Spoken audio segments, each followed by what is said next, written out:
So I will press record. Hello, and welcome to the Present and Awesome Summit. My name is Elissa Weinzimmer, and I am the founder of Voice Body Connection and have put this together.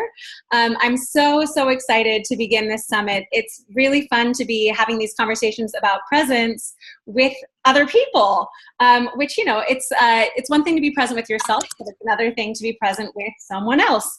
So I want to introduce you today on this Monday afternoon to Jodi Finer. Jodi is the creative director at Fabricut and of the S. Harris brand within Fabricut. And she is a specialist in design and wellness, which I think is such an amazing intersection. And we're going to talk about that a lot during this half-hour interview today. So Jodi, hello and welcome. Hi guys, how are you? Yay. So we're live on Facebook and we're live on Zoom and we're recording for all the people who will be watching in the future. So this is all very exciting. And I think technology is working with us happily right now. So yay. So Jodi, let's start with this. Can you share with us the story, the topic of our interview today is presence in your home. So like how to be more present in your home, how to have presence in your design of other spaces as well. But how did you get into this field of design and wellness and design, and what brought you to this moment? Yeah, so first of all, it's in my blood. Disclaimer, I work in my family's company, which is called Fabricut. And we are one of the most exciting home furnishings distribution companies in the world because, we have an amazing team and we do all sorts of home furnishing installation and merchandising and design, from furniture to fabrics to hardware to finished products, wall coverings, trimmings, and more. And I remember being in 8th grade science class thinking to myself, what am I doing here? I need to be in design and I am born to be in Fabricut and this is what I want to do.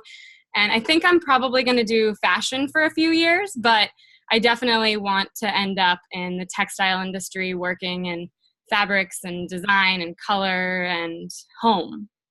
So that's kind of what I started with in my early education, just knowing that this was always going to be my life path and deciding that, I was going to take the steps necessary to get to where I wanted to go in the fashion industry first. And so after I graduated from Tulane University in liberal arts, I focused on psychology and business. And then I took a year associate's degree at FIT, which helped prepare me for the fashion world. And ultimately I focused on textile development and marketing there, and that took me into outerwear manufacturing. And I got to do really cool things like source and understand different brand identities and the products that make up brand identity and the services that make up brand identity, and really use that textile knowledge to help brands and businesses distribute into the US and also international markets, and then ultimately use those experiences to enter into the Fabricut world, which is focused on hospitality in my initial career, and hotels and restaurants and interior spaces. So automatically I was working with the most amazing top interior design firms and architecture firms in New York, which is where I was based. And we focused on hospitality projects and hotels and restaurants and hospitals and healthcare. And so that immediately got me thinking about creating a sense of home in a space that was not your home. So that was the beginning of my understanding of how to use materials and to bring people to stronger and more aware sensibility in beautiful spaces. And that started what my career is now at Fabricut. So. Oh, I love that. That's so cool.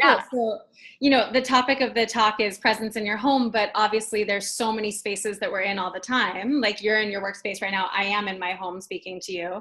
So what do we do to create spaces that feel welcoming and joyful to us? Maybe joyful is the goal, or I don't know if it is, but that we can be present in, that we feel comfortable being present in wherever we are. So this will bring me to a question that I'm going to ask every interviewee this week, which is, what is your definition of presence? What does presence mean to you? Because I think it's this nebulous thing, and we probably all have different definitions. So what would you say presence is? Presence to me is just being tapped into all the five senses. So, what does it mean to be able to actually experience seeing and smelling and tasting and hearing and touching something? And so when you think about space and home, you think about, the ability to tap into your senses and ultimately be able to experience different dimensions through materials. Are you taking it from the off right now? Yeah, I just am grabbing my charger. Oh, fair enough. I love it. Awesome. So I love that. So five senses, that's gorgeous. And actually, so I'll share too how Jodi and I met. We met through my connection to starting to work in Tulsa and ultimately now being based in Tulsa right now. Something that we've both discussed as well in terms of an overlap with presence and your body and your health, and also presence in your spaces, is the Indian concept of Ayurveda, which also focuses on this idea of the five senses and the five elements and different things like that. So I love that definition. I love it so much.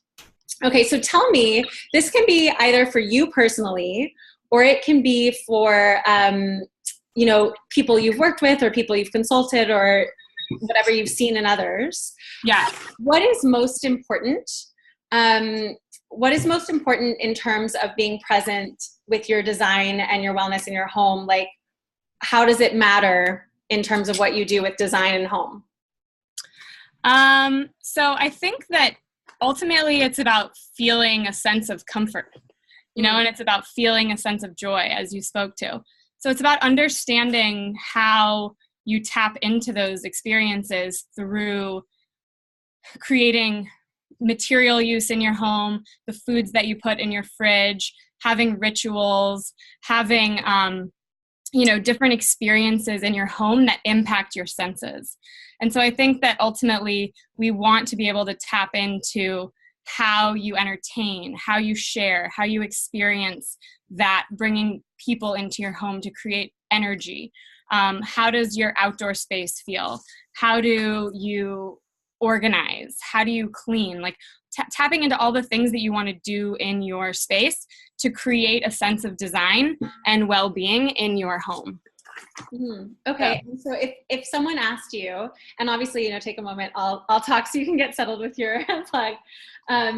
But if someone asked you, if someone felt like, wow, Jodi, I've just never been present with this question or given thought to this question in my life. Like, I walk into my house and I throw my bag down and I go straight to the fridge and I open the door and I reach for the easiest thing that, I'm sort of compulsively eating or whatever it is. I'm not talking at all from personal experience right now, wink, wink. If we do things like that, what could we do to be more present with our home, to be more mindful? Like, let's say we've been living in this space for decades and we are just so accustomed to it. How do we start to see things differently or transform things? So I think it's about first looking at the things in your space that spark joy. So first of all, it's about understanding what you love. It's about understanding, do you love food? Sorry, I'm just going to grab my phone so I can get in my other Zoom.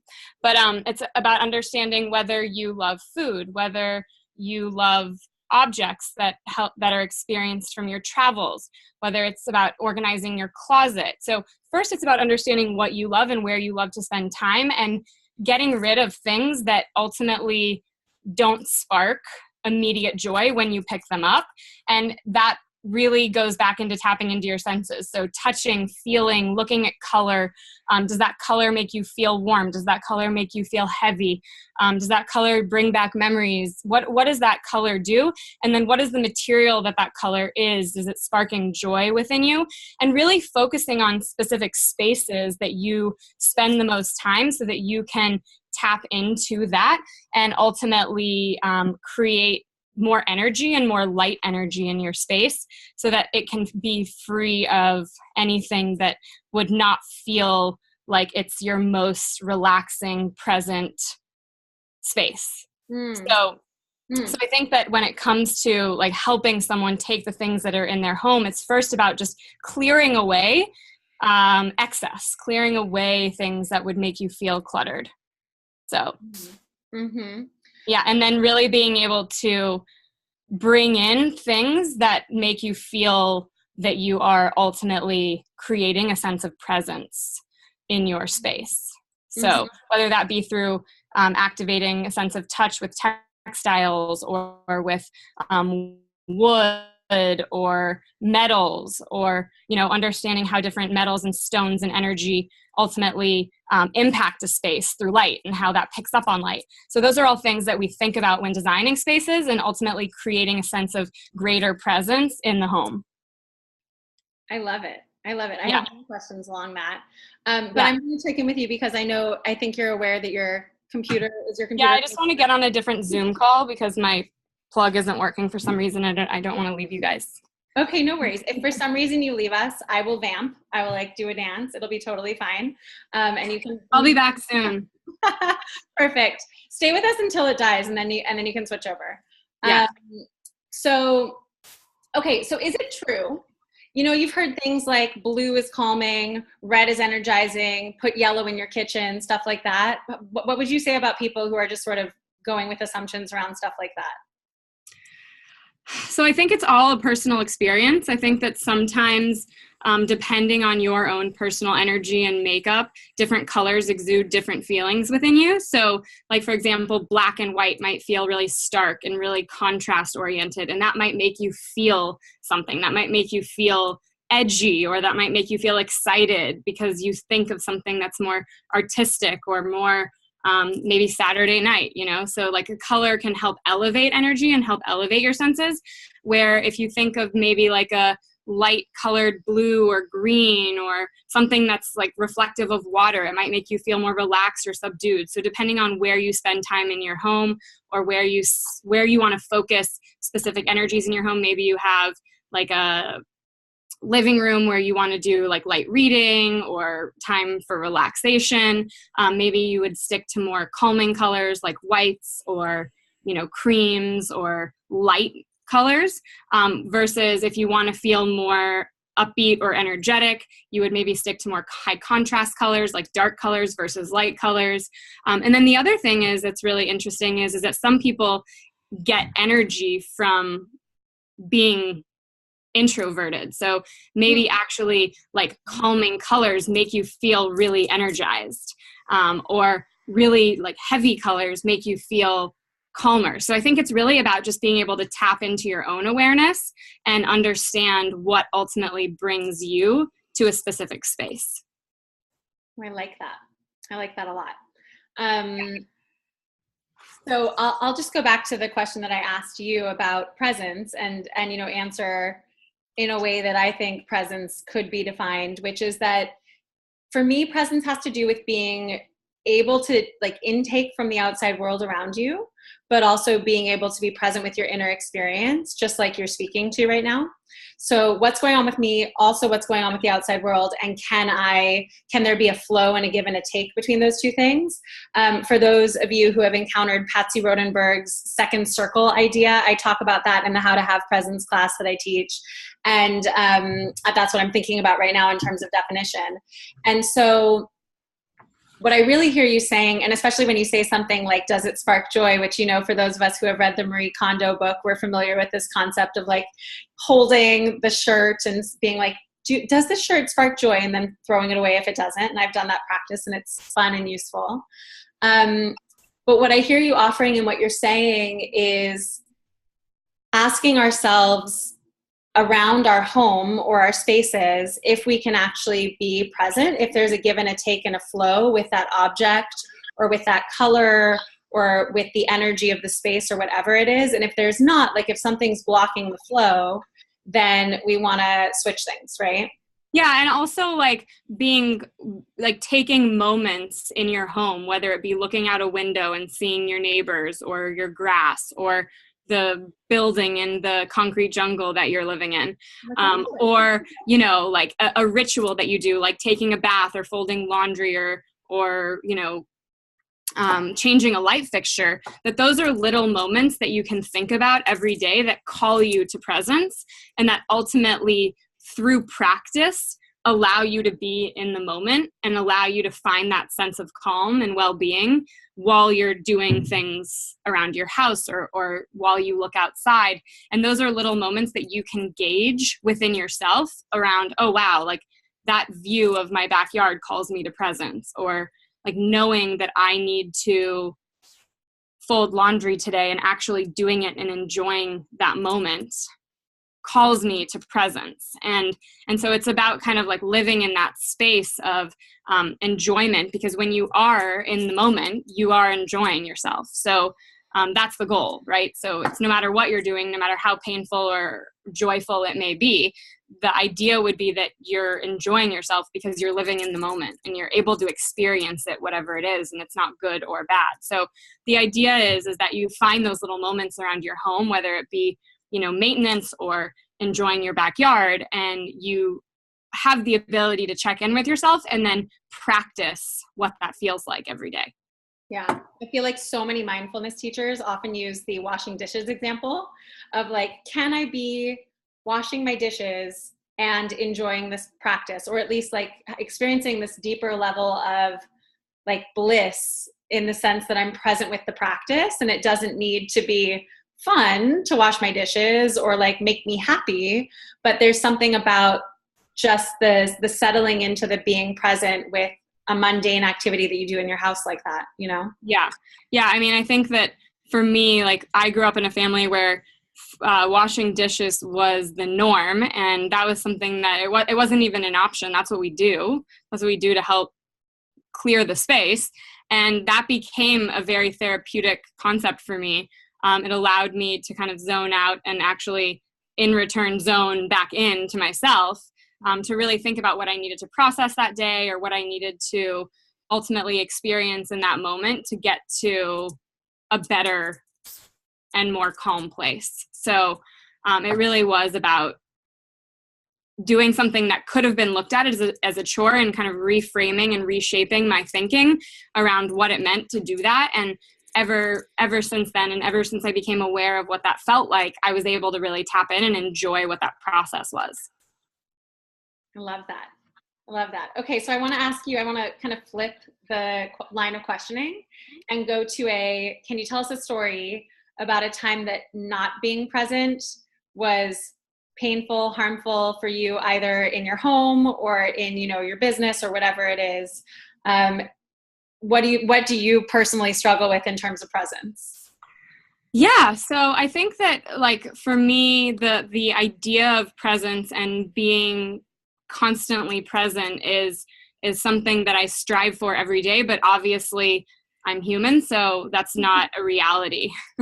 So, oftentimes I'll catch myself being in the groove and, like going about my day, having phone calls, having meetings, maybe it's lunchtime and I realize I've skipped lunch. And so at 2:00 I'm hungry and I'm like, okay, why don't I have snacks in my office? So these are all moments that call me back to having systems and having tools that allow me to be more present. But in order for me to be more present, I also have to set myself up for that success.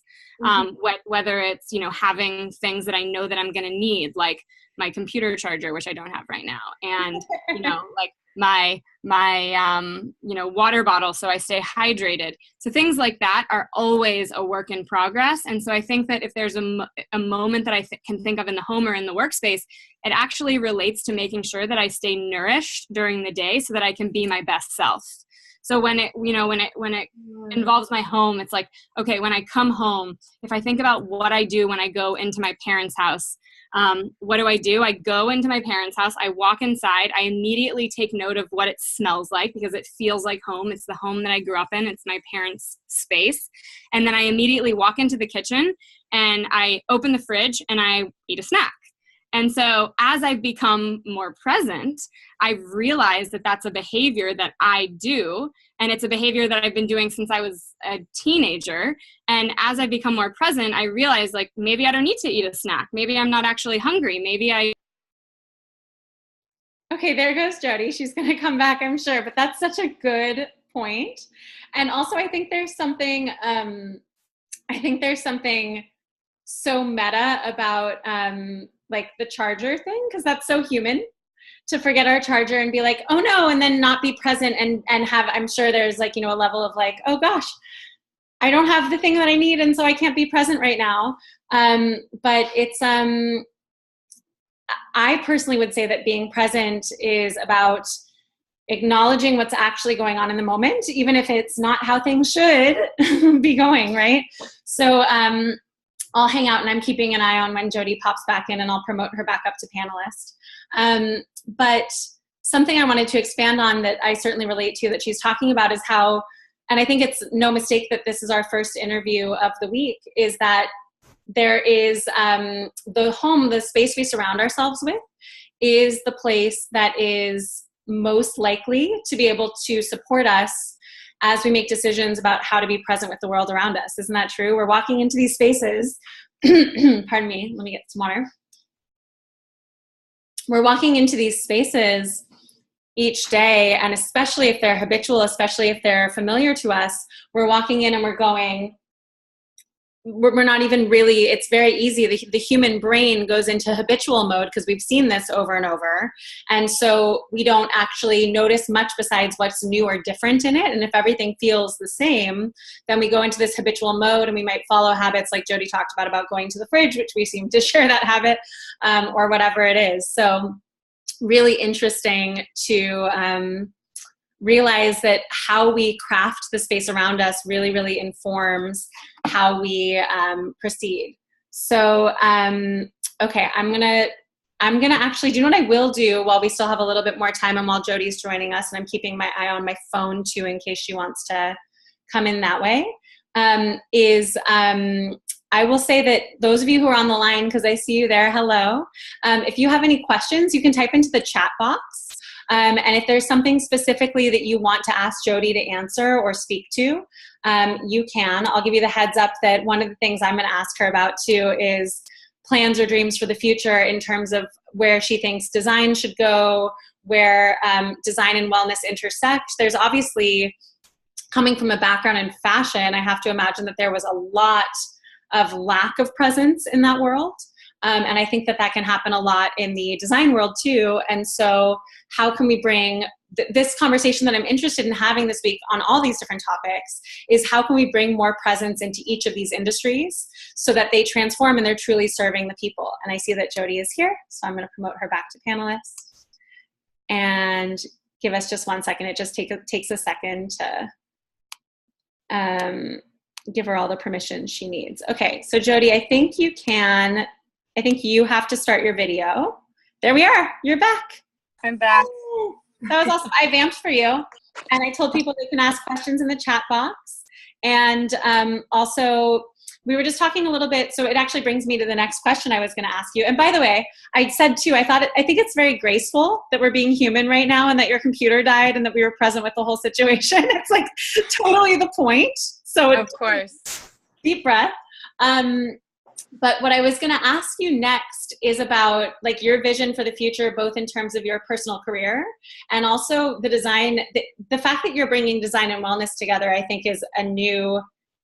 And there's a lot of people talking about wellness on all fronts. But how do we bring more presence, more wellness into all of these different industries? Where do you see your personal future and also the future of the world of design going in terms of that?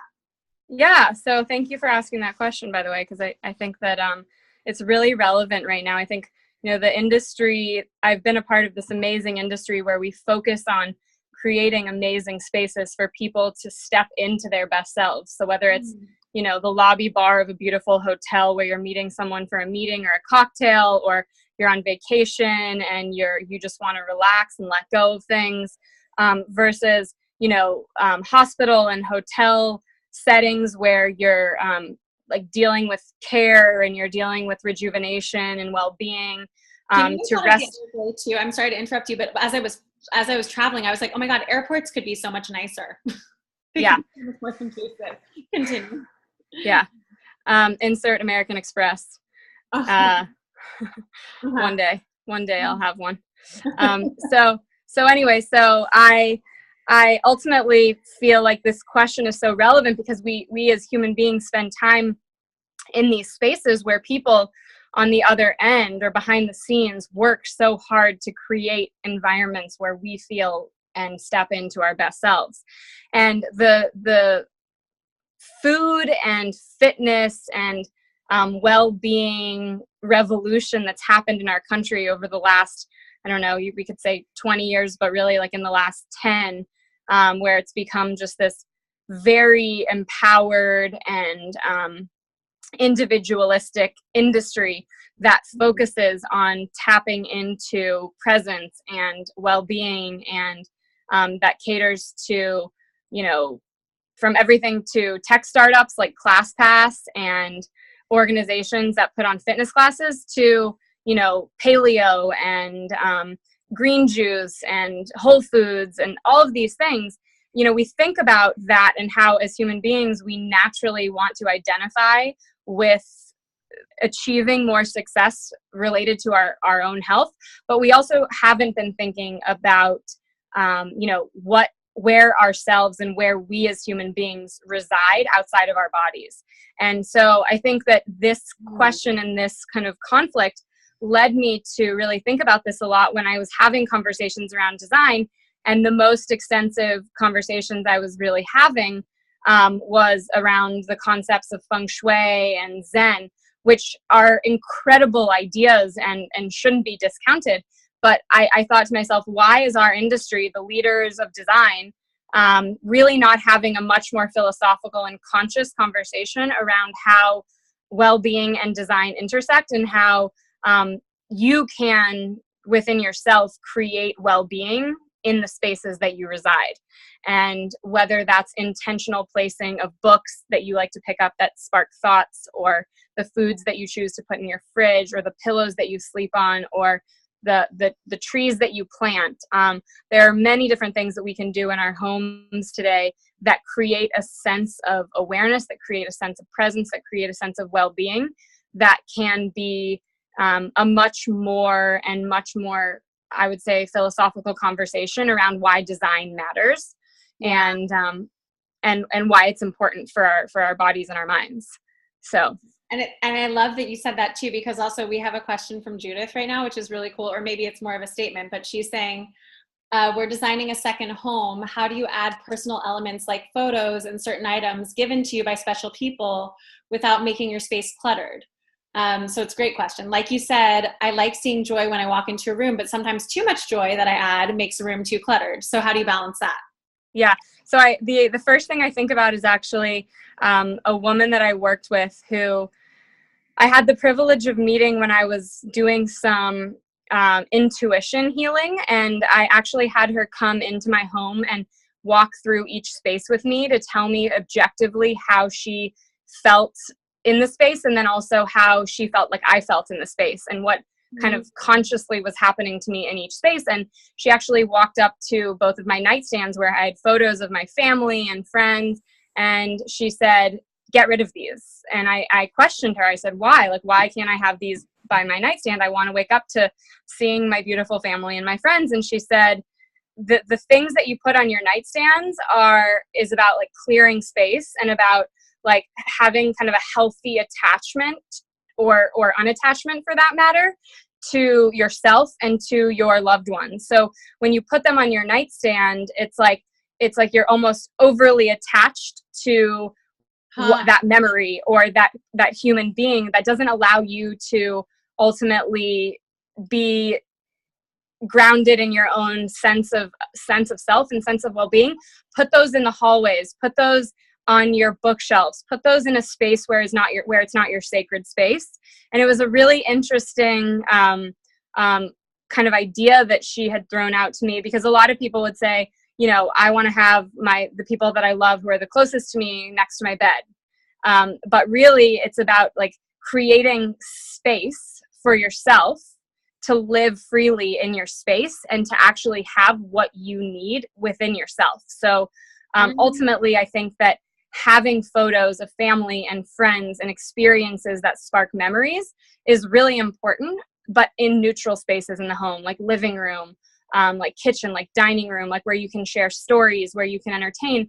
And I would say that, you know, maybe having like a gallery wall where you have photos of your family, your kids, your spouses, where it's dedicated to memories, is a really interesting idea if you're building a new home, where you can put kind of a collective of memories and experiences in one place that you can and share those experiences with other people.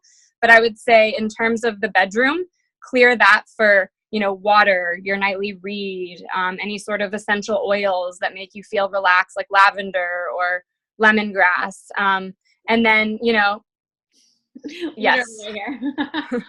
Yeah. And so, yeah, I would say that take note of where you put your photos and then how you spend time in that space and how you relate to the photos and what those photos bring up in terms of emotions when you look at them. Such a good answer. And it's just, I think if I'm walking away from this conversation, which we do have to wrap it up, unfortunately, even though I feel like there's such a well of stuff here.